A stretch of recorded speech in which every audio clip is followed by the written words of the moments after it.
Hi, my name is Galang, a caregiving student. Now I'm going to show you how to do the proper feeding and burping of the baby. This is the materials needed to wash clothes, the bib, the feeding bottle with milk, the soft towel or lampin, then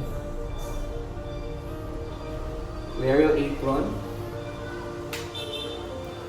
then do the proper hand washing.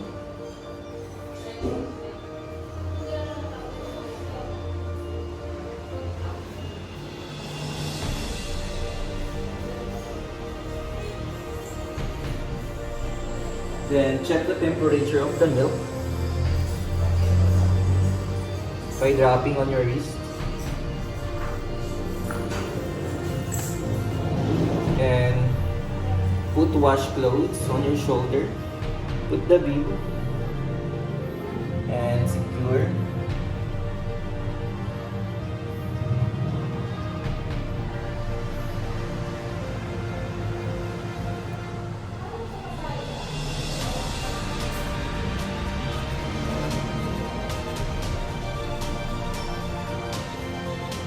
Then get a chair and ready the feeding bottle. Then carry the baby. Position of the baby at least 45 degrees angle. You have to stimulate first the routine and sucking reflex in order for the baby to be ready for the feeding. Then make sure that the nipple is filled with milk.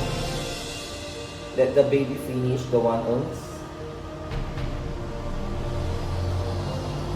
Then burp the baby by using the 3 methods. Shoulder hold,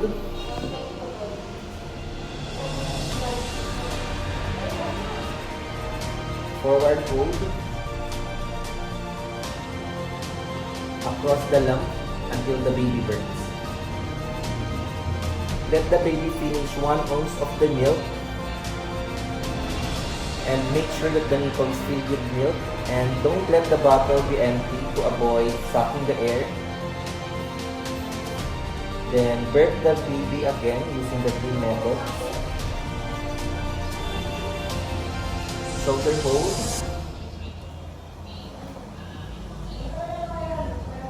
forward hold, then across the lump until the baby burps. Then carry the baby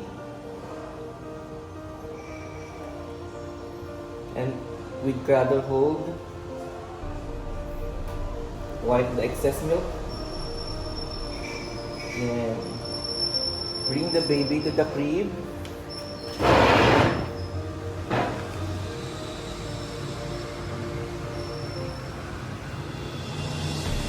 Remove the bib. Then put the bib in a hamper. And then make sure that the baby is comfortable and secure the crib.